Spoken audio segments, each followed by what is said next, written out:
So so that's a poor root structure. And for trees and such, that's going to be an issue because you're not going to have a good root volume to support the tree canopy.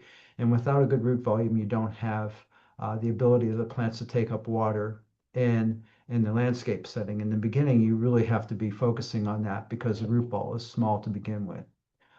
The opposite of this is you purchase old plants that have too many roots and it's root bound. And so the roots will wrap and not have the tendency to grow outside of the pot if they're not cut or managed somehow. The other thing is proper root to shoot ratio with plants. You need to make sure that you have a good root canopy and that the plants are not so big on top that you're going to have to water it several times a day just to get enough water to the canopy. I saw this problem after the recession because there were a lot of inventory that they were just selling at a low price and people bought it. And the trees did not survive because they didn't have enough root to support the shoots that were on top. The other thing is wrapped roots around the trunk. I'll show photos of that, and adequate root development, and undamaged roots. So if you look at this container on the left, you'll see about half the container is empty. And what happens here is the nursery has used media that had a lot of carbohydrates in it, like sawdust, that would break down quickly. And it's what we call shrinkage. But what it is it just breaks down. After you add fertilizer, the nitrogen needed to break it down, the microorganisms break down the sawdust, and you end up with half a volume of roots. That is not a good thing. You're starting off with basically half of a root volume for that tree canopy. So that's the first thing to look for too. The second thing is look at the proper root to shoot ratio, as I said, to watering issues. You see on the right is a nice, I think this is a boxwood. And what you see a very good root development here. There's not overcrowding at the bottom. It has roots throughout the root ball. So this plant, once put into the landscape, will have an adequate root system to get water and nutrients taken up into the plant as it's established, as long as the water is reaching the root ball. And keep that in mind when you plant a landscape, the new plantings, that root ball is where the roots are. And if you have water and you're irrigating the outside of the canopy, you're not going to get water to the root ball. In nursery production, in the summertime, these plants are watered daily to get the water they need. So you have to keep that in mind when you start maintenance of your landscape. Okay, let's talk about the trunk. And this is up in Gilroy, by the way. Got wonderful gentleman used to do grafting.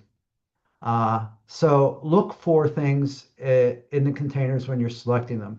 In nursery production, you have a lot of containers, and this can cause a problem because there are a lot of rodents, especially in the wintertime, that like to hide in these containers. And in the winter, they look for food. And one of the primary sources of food is eating the bark off of plants. And so look at the trunk at the base and make sure that there is not chewing or roots wrapping around the stem to cause girdling, because that's going to be a problem. The other thing is to look at, usually you don't see this in most nurseries, but poor cultural care, the ties not being removed as the trunk is growing out. This is normally not a problem in production. It's more of a problem in the landscape graft union.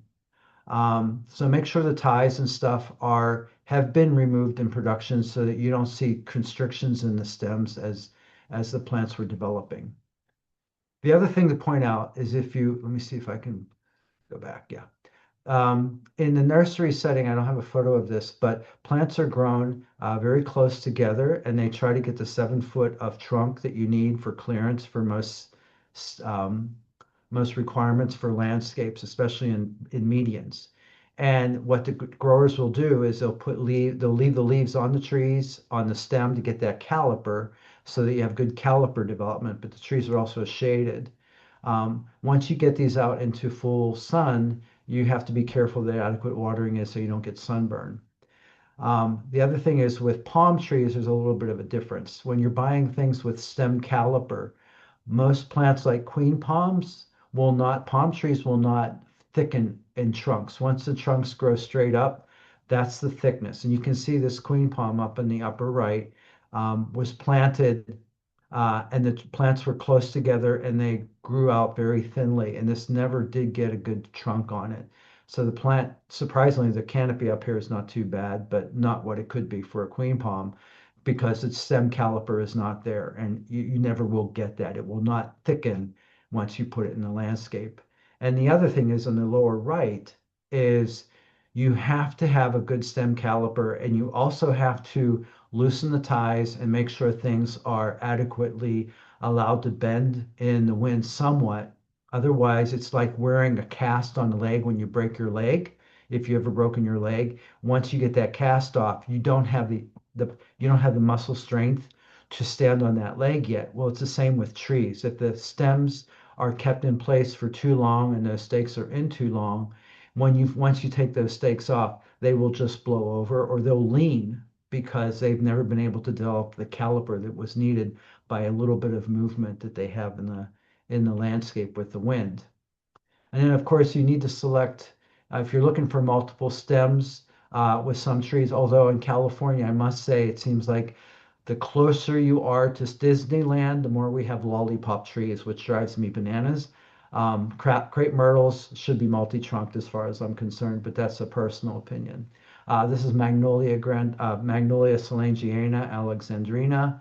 I trained this tree. Once this tree got to that age, I no longer had to prune that tree. Every now and then, a few suckers would come in, but the canopy itself maintains its growth and stem spacing as they get older, and the trees are pretty much can maintain themselves. Let's see. I think that's all I have. This is tree blowdown. This is because these trees were placed on the left in a median that was 3 feet wide. So the trees just don't have a root structure to support a canopy that of that size. And this is in one of our wind tunnels, Rancho Cucamonga. And we lost all the trees on those parkways after a wind event. So that's all I have. Then we can move on to, I think Dr. Timon's going to speak next. Yes, or is it Godfrey? Thank you, Don. I Okay. think it's Jesse next. Thank you for the wonderful Hmm. presentation. Jesse, you muted. I'm just sharing my screen. Mhm.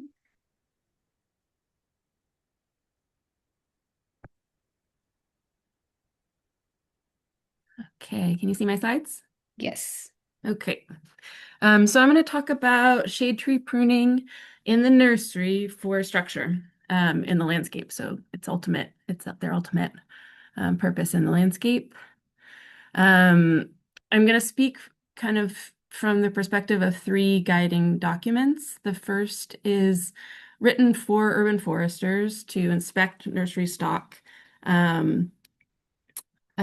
if they're the recipients of large funds from CAL FIRE for municipal tree planting.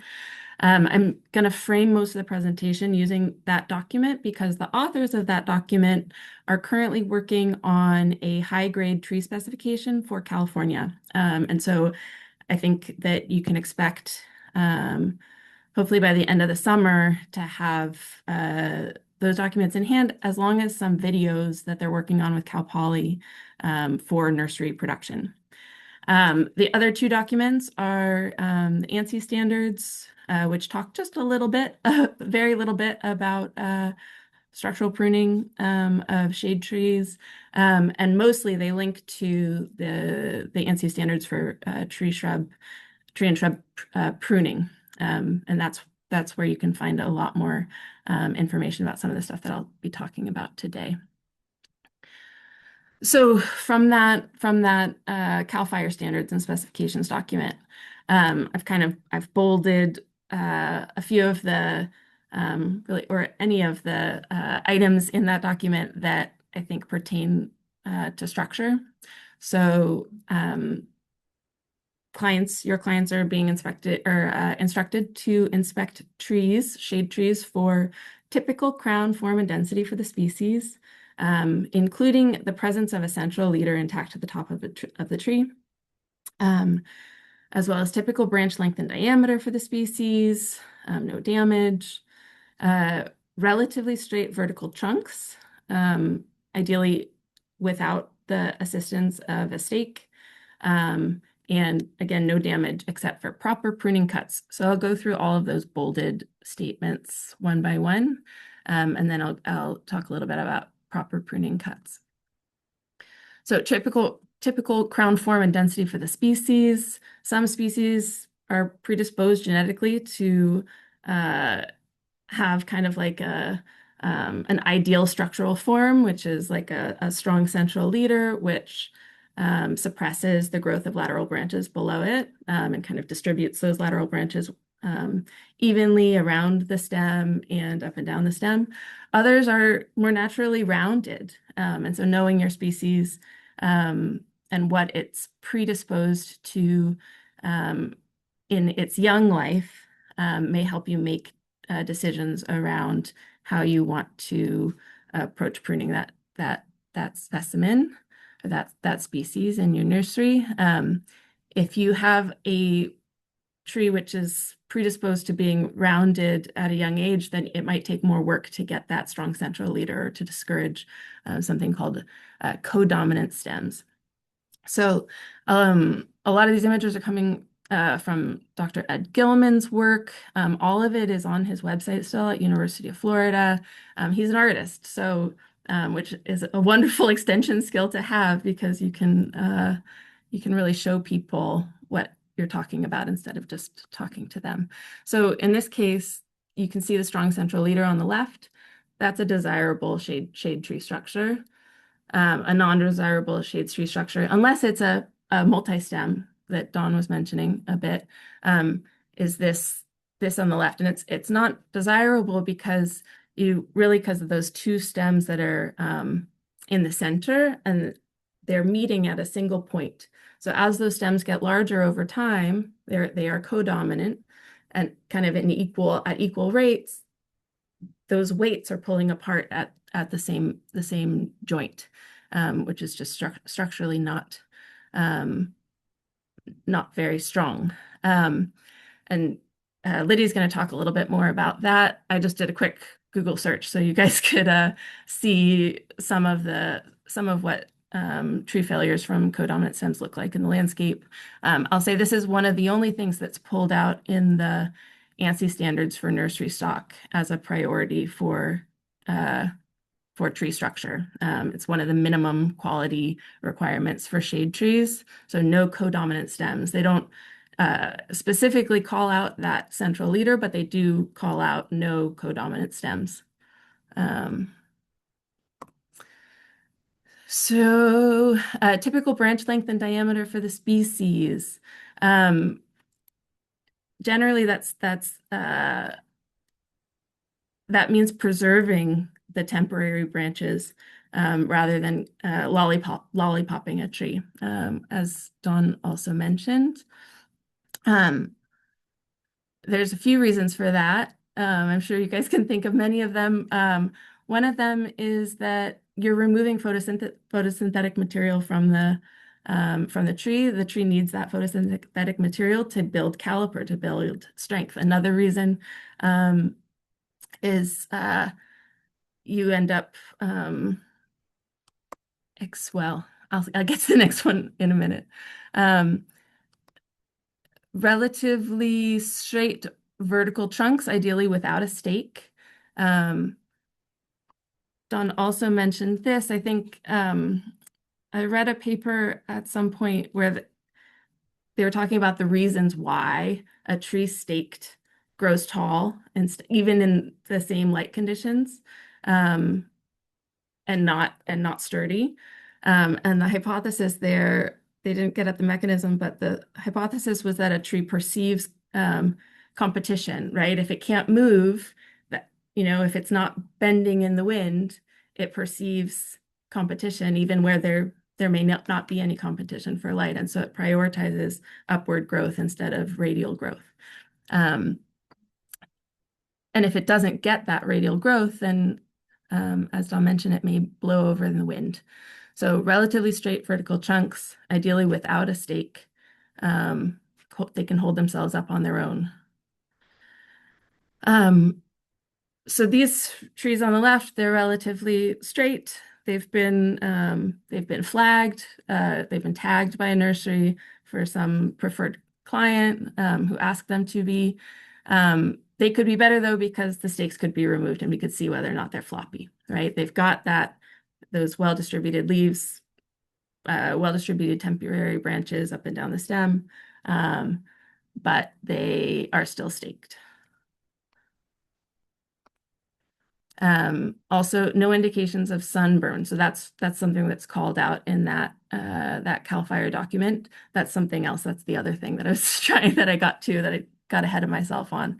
And I think John also mentioned this. So if you remove that photosynthetic material, you're also moving shading of the trunk, which can lead to sun damage along that trunk. So there are lots of reasons to preserve temporary branches up and down the main stem. All right, let's see. We're at 10:20. Okay, we have time. So typical crown form density for the species, including the presence of a central leader, really just no codominant stems. Typical branch length and diameter for the species. You don't want to unnecessarily remove branches or density, lack of damage, relatively straight vertical trunks, no indications of sunburn or damage, mechanical damage aside from proper pruning cuts. So the next section of this is going to be focused on proper pruning cuts. What's a proper pruning cut? It's a cut that permits the tree to heal itself over time. So no damage to the cambium on the main stem that you want to preserve. So no bark peeling. And some trees are better at closing their wounds always from the outermost ring in the kind of that space where the wood meets the bark. They kind of close themselves in from that outside ring. Some are better at doing that than others. They're better at compartmentalizing than others. Coast live oaks are pretty good at it. And so you can see that donut closing over time.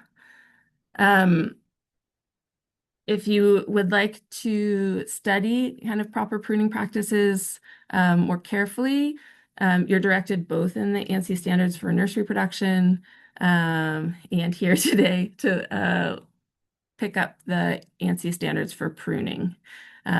So it's kind of the way that the nursery booklet handles it is that it refers out to this other document.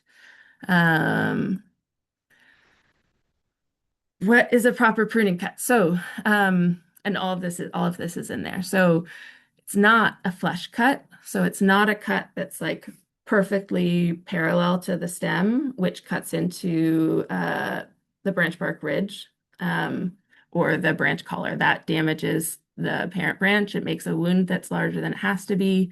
And it often leads to a greater chance of decay and decline for your trees. The most typical pruning cut that you are likely doing in your nursery is a removal cut. So that's where you're cutting a smaller branch away from a larger branch.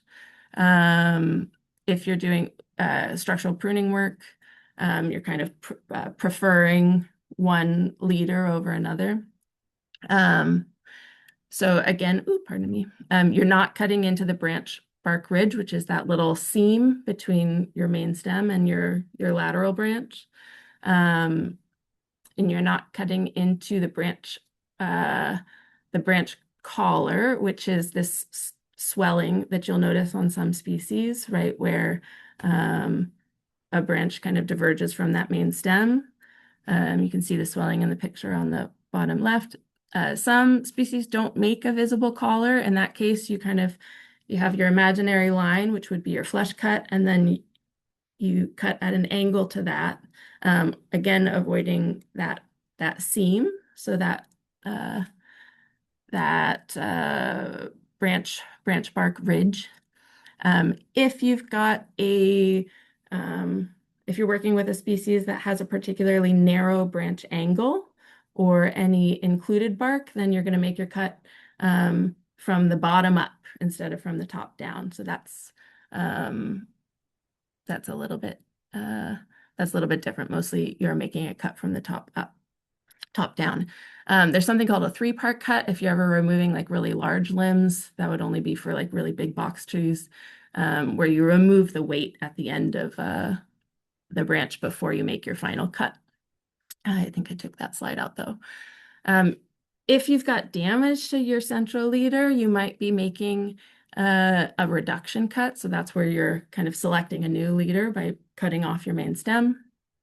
So you're cutting the big one, right? This often leads to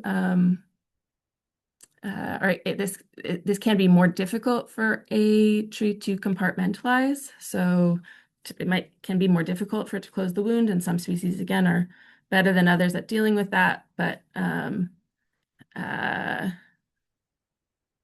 so it's not the preferred cut. It's the cut you make if you have to. Heading is like a reduction cut in that it's typically cutting a main stem, but it's not cutting them to a branch, so that's at least a third of the diameter of the stem or branch that's being removed. It's cutting a branch that's typically less than a third of the diameter of the stem or branch being removed. It's typically discouraged in our arboriculture or structural pruning because it results in poor branch unions or poor structure. So branches which are more likely to kind of fall out and often decline of the tree. However, I think there is an argument for making heading cuts in the nursery for a bunch of different reasons, right? Like hedging, for example, if you want to make a particular form. But from a structural pruning perspective, there is also a reason for making a heading cuts, and that would be to subordinate branches. So you've selected your central leader, and you want to encourage that leader, and so you subordinate other branches while you're building caliper. So to prune, there are a lot of reasons to prune a tree. The ones that I'm talking about today, or I've talked about today, are just about reasons related to developing or improving structure. There are a lot of reasons not to prune. You don't ever want to prune if you're removing leaves for no reason, if you don't have a clear purpose. The plant needs those to make energy, to photosynthesize.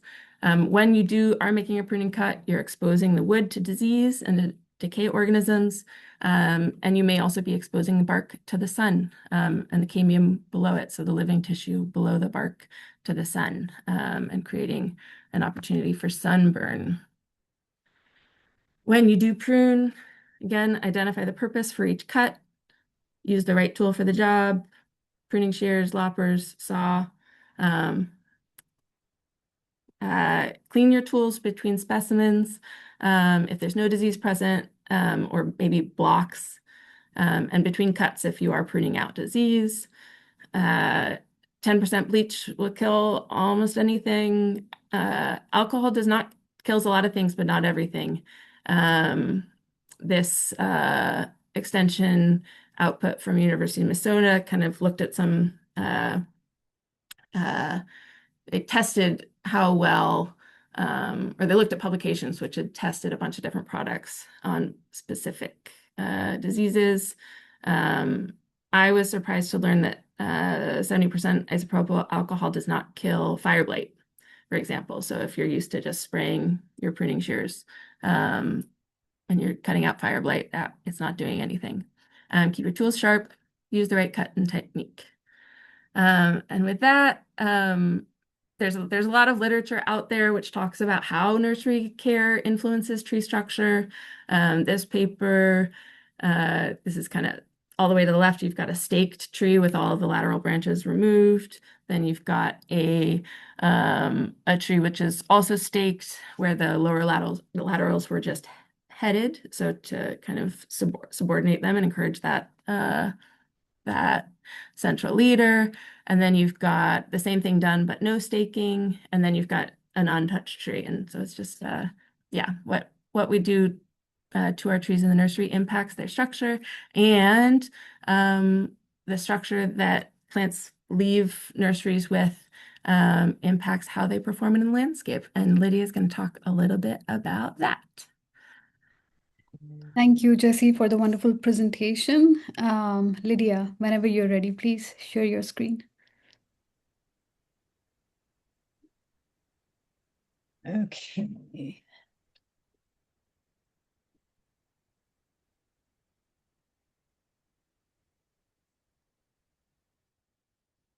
Okay, can everybody see my screen? Yes. Okay, so hi everybody, I'm Lydia Timon and I'm the Environmental Hort Advisor for Riverside and San Bernardino counties. And today we're going to be talking about nursery pruning and how it affects future tree performance out in the landscape and their management. And so we've already kind of covered some of this information, you know, talking about principles of strong structure. What are we looking for as far as form for our trees out in the landscape? And again, you know, this is maybe more relevant to this particular situation for, you know, a parking lot tree, you know, what makes good form versus poor form. So here in this slide, we have two trees. On the right, we have a tree that is more representative of good form for a parking lot tree in particular. And then on the left, we have one that exhibits a more poor form. And so what is the difference between these two? Well, on the right, what we're seeing is just this one dominant trunk. This is a tree that's been in this landscape for a couple of years. And again, we have some clearance concerns, so not relevant to the multi-trunk trees that Dawn talked about earlier. What we also see, though, are some really nice, strong branch unions.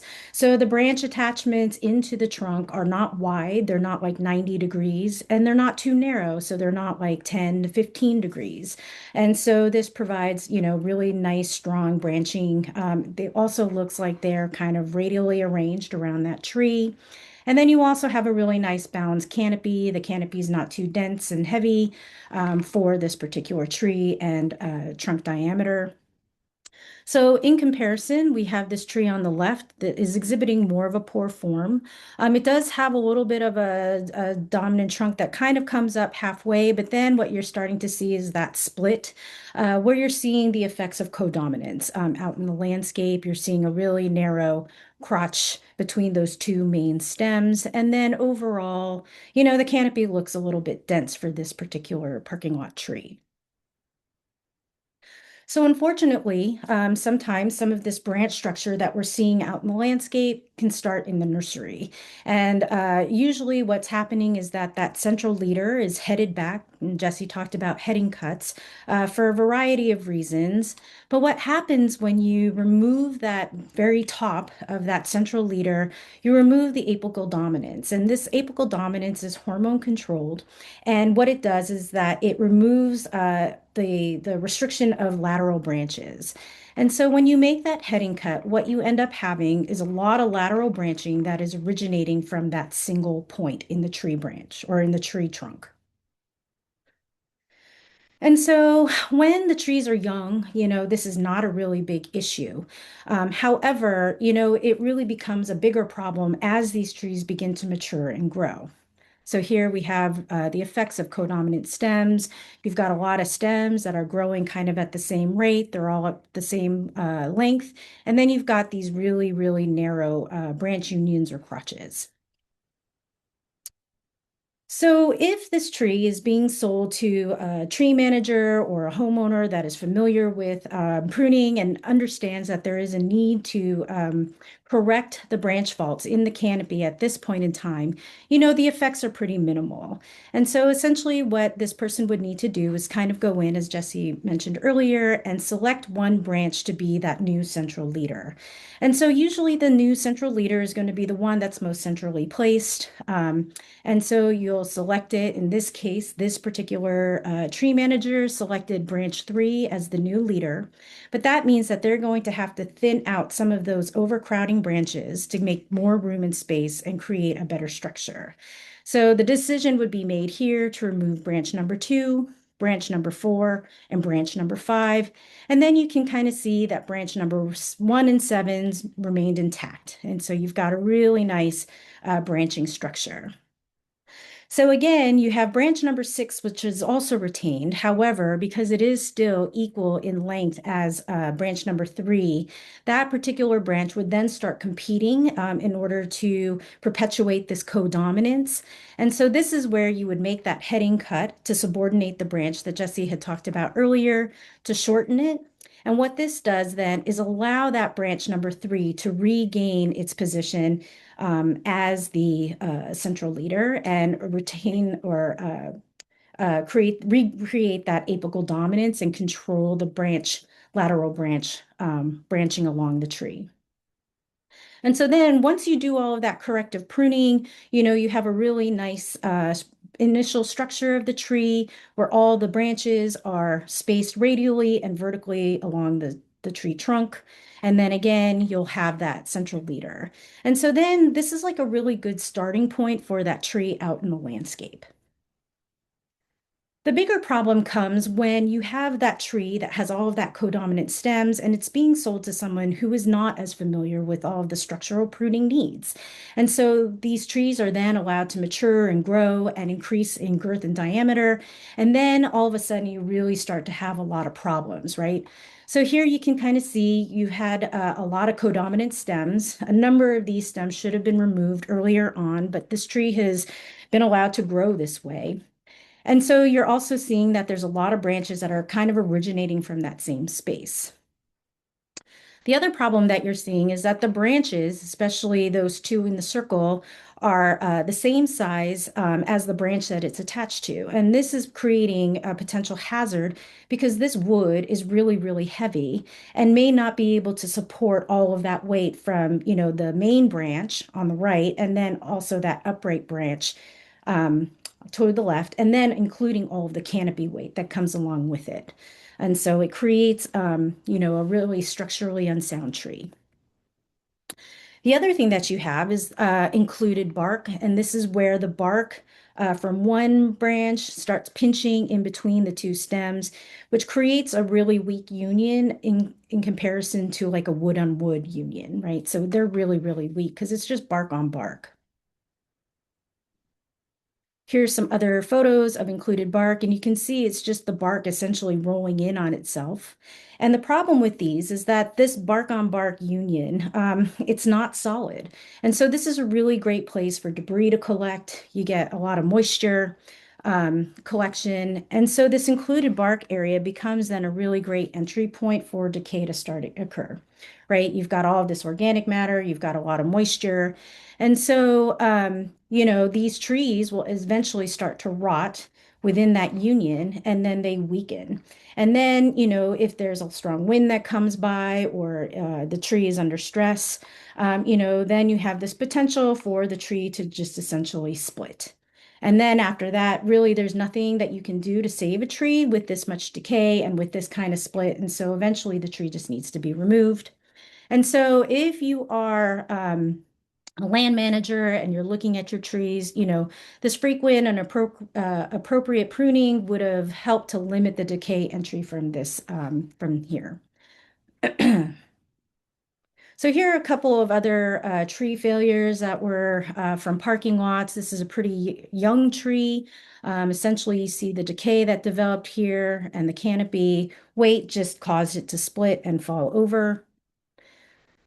Here's another tree where you have this kind of radial attachment, or not radial attachment, but all the branches are coming out from a single origin.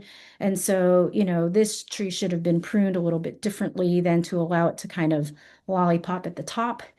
Creates a lot of weight on those branches. And then here's another example of tree failure from bad structural pruning or lack of structural pruning.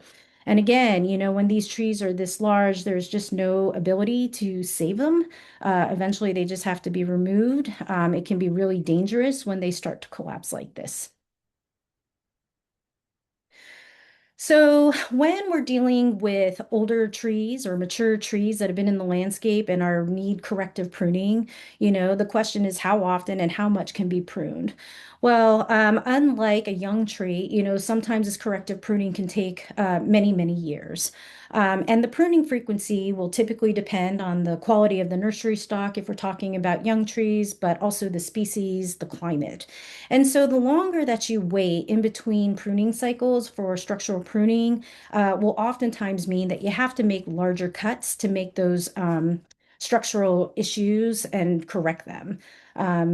This is just because, the longer you wait, the tree is going to continue to grow and you might have to take off more wood than you would from a single cut if it was a younger tree. So for pruning allowances or budgets, typically if you're waiting between 3 to 5 years for pruning, you'll have a greater pruning allowance. If we're talking about more frequent pruning every 1 to 2 years, you're going to want to take less off of a tree at one time. And so when we're talking about pruning allowance, and Dr. Gilman, Jesse referenced him earlier, calls it pruning dose. It really is dependent, again, on the type of tree that you're going to be working with. You're going to want to consider a lower pruning dose or a lower pruning allowance or less than 20% if you're pruning mature trees or even really recently planted trees.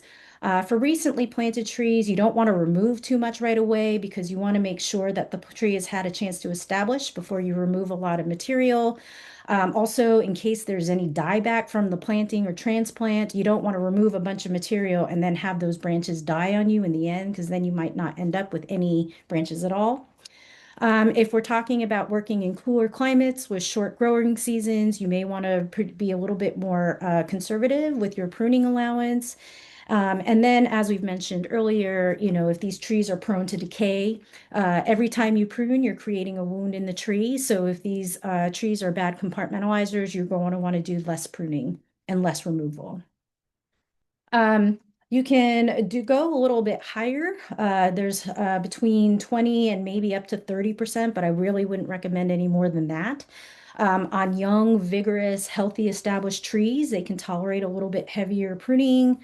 Also, warm climates where trees have a lower growing season have the ability to kind of recoup some of that loss.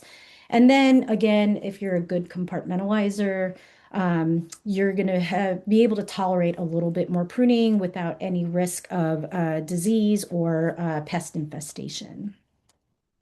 So overall, a lot of that structural pruning is just a really good investment of time and energy into the tree to ensure long-term survival and health of the tree. And so, this was just to give you an idea of what land managers are thinking about when they're selecting their tree and what they have to consider when they're working with trees that come from a nursery that has had either limited or no structural pruning done in-house. Thanks. Thank you, Lydia. We do have a couple of questions for you. I think one already Jessie has answered, and then there is a question from Annie. She says, would someone help me understand better the idea of included bark versus not included? I visually see it, but want to understand its effect a little better. Yeah, so when we're talking about included bark, and Jesse, you can feel free to jump in, but we're talking about a bark on bark contact. It's not really like a graft or a fusion of the tree tissue. So essentially they're kind of like just two stems that have grown together and are touching. So it's not really like a strong branch connection. Does that help? The only thing I'll add is that it can often be a place for decay organisms to accumulate also, so that where the branch is the bark is touching. Mhm. Jessie, I think during your presentation, Nicholas asked a question. What about 91%? I think he was talking about rubbing alcohol. Oh, I'd say look at it depends on the purpose. What are you trying to kill? And yeah, there may be yeah, what are you trying to kill, Nicholas? You're one of mine. Please feel free to unmute yourself. He said everything. Oh, okay. I can jump in It too. doesn't kill everything. Um, uh, yeah, I think 10% bleach is challenging because it is hard on your hands and your clothes. Um, there are a whole lot of products out there. A lot of them have been tested for like, do they kill viruses, specific viruses like tomato mosaic virus, for example, or tobacco mosaic virus. They haven't been tested for everything. If you find that you're using a product and you're spreading disease, um, I would, Lorenza is asking, what about hydrogen peroxide? I don't know, Dawn, do you know more about all of that? I would look at that University of Minnesota resource too. So Yeah. So I Lydia can might jump in know. here. Yeah, so as far as the 91% alcohol, the bigger issue with that is that it evaporates very quickly. And so the evaporation rate on that 91% doesn't allow for enough time for penetration into the cells for disruption and killing it off. So that's why the 70% is a little bit better, just because you have a little bit more time for that penetration and its slower evaporation. The other issue with like hydrogen peroxides and a lot of these other chemicals is that the hydrogen peroxides, like if your tools are dirty, so like if you're making a cut and then you have, let's say, a lot of resin on it, like those hydrogen peroxides are not going to be as effective because they kind of degrade and are less effective if you have like dirty tools. So for hydrogen peroxides and things like that, it's better to have them clean. And that's not always something that everybody wants to do, like when they're out in the field. Okay, I think we have one more comment related to that. Somebody says they use Lysol for cleaning tools. And we can move on to the next question. So I think, Lydia, this was for you. So Jamie says, for heading cuts on young trees, how would you address species such as Coilretera or Jacaranda that do not naturally produce side branching at the young age? In those cases, are heading cuts with proper thinning cuts later appropriate? I might see if Jesse or Don have more experience with jacarandas and the Coleritarias with respect Okay, to early yeah. development. So I know jacarandas, you can trim them so that you get side branches and train them a little better. They have to do that also in the nursery. So they do that. Mhm. I mean, The training branch angle is important as well. Mhm. one comment though is that, you know, a lot of the branches that you're going to be generating in a short nursery plant, right, are not going to be permanent scaffold branches for that tree, right? If those branches are coming out below 8 feet, right, they're not ultimately going to be structural branches. And so um, I think you have to grow what your clients want to buy, and your clients may want to see branches on a tree. But is that something that you need to do from a long-term structural integrity perspective? I I don't think so. I think natural form is encouraged in a lot of arboriculture literature, and um, if you top a tree, you are interrupting kind of its genetic programming, or not interrupting it, but you're interfering with it or intervening with it. You're creating an input that may not be necessary. Um, but you can, if you want to grow what your clients want and you want that branching, Yeah. then yes, you can top the tree and select a central leader by subordinating any codominance that emerges, or um, kind of subordinating those temporary branches that come out below the central leader. Okay, we have another question. With codominant leaders on small trees, remove one leader completely or just reduce it? Um, yeah, I'd go with reduction because that's less photosynthetic material that you're removing. Um, Okay, yeah. thank you, Jesse. And then we have another question regarding tree production in the nursery. We source trees from PNW, particularly Oregon in California. Some growers have wonderful structure, but any researches on the tissue and climate adaptability for these trees? PNW is a lot milder than SoCal. Nursery trees from PNW might get sun scorch in California. Any comments? I think this is due to the tissue. Okay, I'm going to comment here because you're bringing up something that's important. The effect of heat loads on trees is becoming a problem because of the heat spikes that we're seeing in Southern California, at least, and also there's been some in the Northwest. And that brings to light a question is when to prune. Because if we prune in the middle of summer, we're exposing the trees to the full sun, right? Or more of the tree trunk to the sun. And if we get a heat spike and we don't know when those are going to occur, it can damage the tree. And of course, it depends on the species, right? Now, I know you're asking the question about the trees coming down from the north and to the south, and I cannot answer that question because I'm starting to question a lot of things with regards to the heat adaptability and sun scald. And that's something I think that more research has to be done on. The other thing when you're pruning trees that, since I'm not an entomologist, but maybe some others can chime in, certain tree species are not pruned at certain times of the year because it seems to attract some insects that will damage the trees, and the open wounds will cause an attractant. So there's also that, and I'm not familiar with that area, but I do know it exists. But tree pruning at certain times of the year is going to impact and the amount of pruning that's going to impact the trunk scald, and not having enough water, especially on some species, really does affect trunk scald on these trees. And you might be surprised on what trees can adapt and what trees can't. I see crepe myrtles, which have a very thin bark structure down in the low desert, and they are thriving as long as there's adequate water.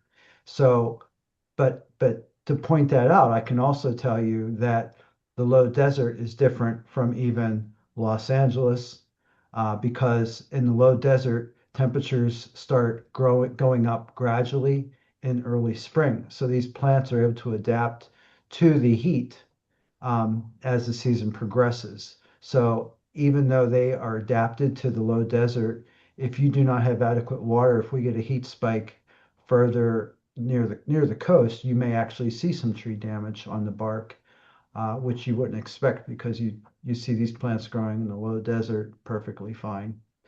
So there's a lot we have to learn on some of this stuff.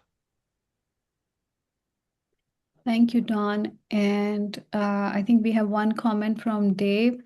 He says the main problem with bark inclusion is that the width of the branch connection to the main stem does not increase as the side branch grows. Any comment on that?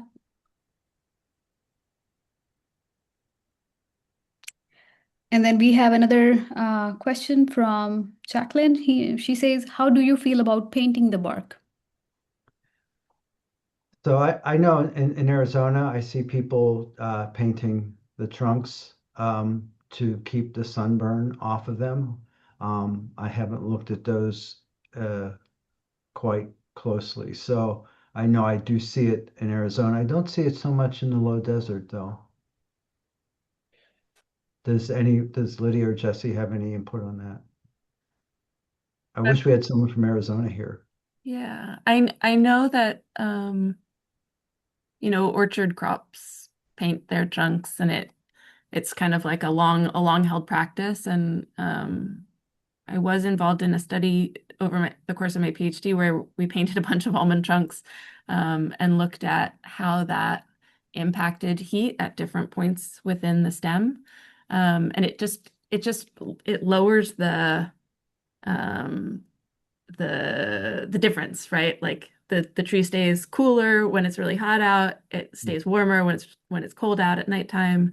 It just lowers the amplitudes of the temperature swings within the trunk. We do spray our pomegranate trees with kaolinite to keep sunburn off the fruit and such at times. And I think it's also important to point out what we see in our natural ecosystems. If you look at our native vegetation in Southern California, it's very dusty in the summer. And the native plants in the native ecosystems get covered in dust. And I always looked at that as a natural protectant, right? Until the winter rains come on. And so it's something that nature does provide for us here for our plant material in the native environments. So, and we adopted that with the kaolinite sprays and such to mitigate some of the heat on the fruit. Yeah. Yeah. Thank you, Don and Jesse. We do have another question. Any researches on burlapping around trunk, which is a traditional Japanese technique? You can see it at the Japanese Garden of Huntington sometimes after pruning. I haven't seen that, and I can't wait to go to Huntington to see that. Now I got to go. Any comments from Lydia and Jesse? No, I haven't seen it. Okay. And any experience on putting a leader for Tipuana tips? I'm sorry, I don't know what that is. I don't know. I haven't seen Legume. any either. I see. Yeah. Yeah. I'd put that question to the audience. You guys have much more species species knowledge than we do.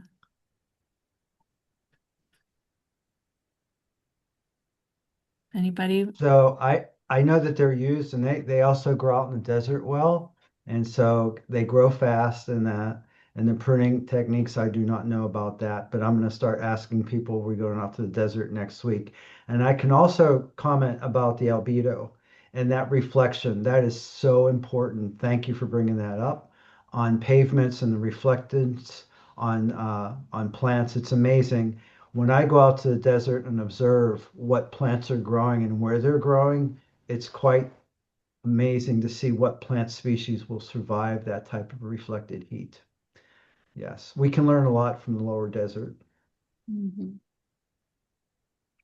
Yeah, I think somebody has commented that it looks like some legume trees have sympodial growth. The leader just dies and another takes off. So I think Yeah, they're talking about the I tip. haven't noticed that. That's Hipu tree. Yeah. Okay. Is that a desert tree? They do plant it out there. It takes the desert heat well. We have it here in Riverside as well. Does it look like acacia? Oh, a pistache, No, like I'm not sure if I'm thinking. cashew. Yeah, no, So acacia. a Starts from, cashew. yeah, yeah. It Smaller has leaves the pinnate leaves and and, has yellow Oh, and flowers. pods. I see. I see. Oh, somebody says it's subtropical from Brazil and Bolivia. Yeah. Yeah. Thanks for sharing that. It's pretty and people like it because it grows fast. Mhm. So another question, maybe it's already covered. Would you advise pruning deciduous tree while in fruiting stage?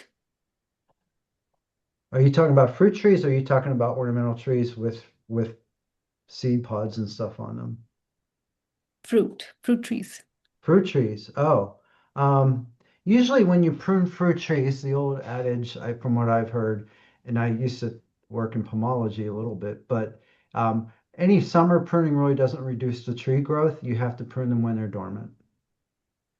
And Lydia's nodding her head in agreement. So we got 2 out of 3 here. I mean, so yeah, like doesn't so summer pruning is pruning kind of right after a big expenditure of energy, right? So perhaps putting on fruit. And so if you do summer pruning, I don't know, at least the master gardeners in my county all they have a little mini orchard um which they preserve by doing summer pruning instead of dormant pruning. So dormant pruning, you're pruning right before the tree expends a bunch of energy, and so you can get more vigorous growth if you prune in the dormant season. Whereas summer pruning right after this big expenditure of energy and also removing some photosynthetic material while there's still a lot of sun, I think does tend to slow things down a bit. And you have to look up what type of fruit tree you're talking about Yeah. because apple trees have Yes. spurs on older wood and peaches have set their flower buds on new wood. So it really does depend on the type of fruit you're growing. Yeah, I appreciated that comment from Anne-Marie Lucchesi about apricots. So some trees are prone to Oh, disease if you prune them in the winter. And so as soon as you collect your apricots is the time to prune those cool. trees in particular. I learned something. See, it's a two-way street for learning. Exactly. So I'm not sure, Jesse, earlier, did you mention about an article on disinfectants? Somebody's asking if you could provide the link. You're muted, Jesse. I'll look it up, but I'll put it in the chat. Okay, thank you. And then somebody has shared a link. Let me find it. They're asking, is this the website of University of Florida? Is it a good source to learn about bark inclusion? There's a link.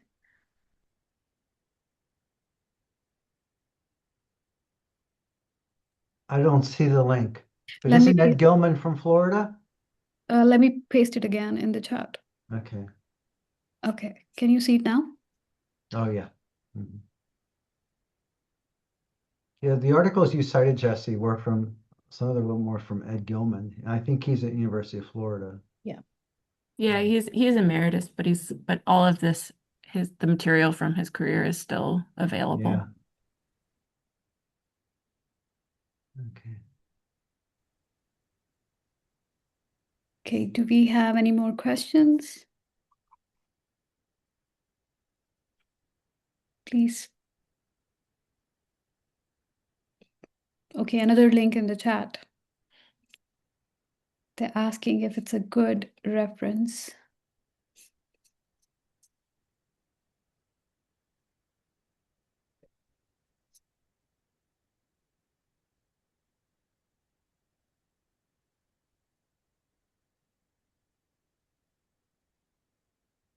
And Nicholas is asking, anyone have any good tips on Tristiana laurina? Please chime in, anybody and everybody. I don't see that question. What is the question? They have asked if there is any good tips on this species called Tristania and laurina. I might be saying it wrong. I don't know. I don't know that name. Nicholas, do you happen to know the common Oh, name? Tristania. Okay. Yeah. Yeah. Anyone have any good tips? That one grows pretty well, actually, without too much pruning. It has good branch angles and stuff naturally, unlike Hymenasporum, the sweet shade, Australian sweet shade tree, which has branch angles that are very odd and they can get sunburn really easy. We're seeing that down here in Riverside. But Tristania seems to do pretty well. Yeah, they say it's Australian water gum. Okay. So also, where are you located?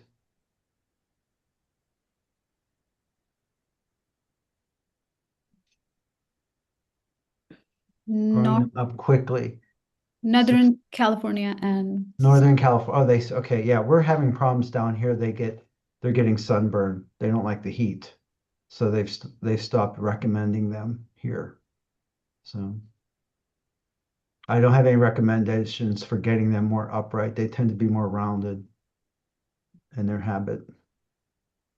yeah, they say they grow it both as a hedge plant and a standard. Oh, interesting. Okay. That's interesting. I didn't know that. As a hedge. Hmm. Thank you for sharing the link, Jesse. Having trouble with these. Any more questions from the audience or comments? Okay. I just wanted to say I'm Donette with Fight Americas, and we do a lot of plant growth regulators for enhanced, configurations and coloring and pruning and pruning management, flower management, fruit management, thinning. And we are always working with universities, so we have a lot of university data. So you can check on our website at find-americas.com, or feel free to reach out to me, and I'm glad to help with anything and any research that needs to be done with the universities. We encourage that. Thank you for this seminar. I appreciate it. Thank you for the feedback. And people asking when will be the next one. I think it's the third Wednesday of every month, right? So, and next one is on insect and pest management. And I don't think so we have set up any on root pruning, although it's a good suggestion. So we can definitely do one on root pruning. Me and Lydia, actually, we are writing a grant on that one. So maybe we can do that. Yeah. Okay, great comments. Okay, next event is on May 20th, to be exact.